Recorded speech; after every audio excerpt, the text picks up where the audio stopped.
নমস্কাৰ, আজি থলুৱা কাহিনীৰ স্পেচিয়েল ৰঙালাও আগৰ সৈতে গাহৰি মাংস, গাহৰি বইল কৰি কাটি লৈছোঁ, আদা নহৰু গৰম মছলা পিচি লৈছোঁ, লগত কাটি লৈছোঁ পিঁয়াজ আৰু লগত ভালকৈ চাফা কৰি ধুই কাটি লৈছোঁ ৰঙালাওৰ আগ। কেৰাহী গৰম হ'ল, এতিয়া দি দিছোঁ গাহৰিৰ তেল পিচকেইটা। মই বিশেষ বেলেগ তেল ইউজ নকৰোঁ, গাহৰিৰ যোনটো তেল ওলায় সেইটোৱে ইউজ কৰোঁ। এয়া তেল ওলাল, তাত দিলোঁ পিঁয়াজ, লগত দিলোঁ জলকীয়া আৰু দিলোঁ হালধি আৰু নিমখ, ভালকৈ মিক্স কৰি ভাজি লৈছোঁ অকণমান টাইম। এতিয়া দিম আদা নহৰু আৰু গৰম মছলা পেষ্ট। ভালকৈ ভাজি তেলটো ওলোৱাৰ পাছতেই তাত দিম বিলাহীৰ এটা পেষ্ট বনাই থৈছিলোঁ মই, বিলাহীটো মিক্সিত পিচি থৈছিলোঁ।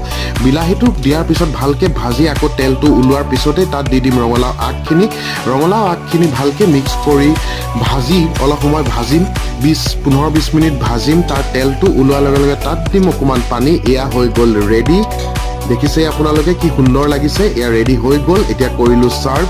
মা দেউতাই আজিও বিৰাট ভাল পালে খায়।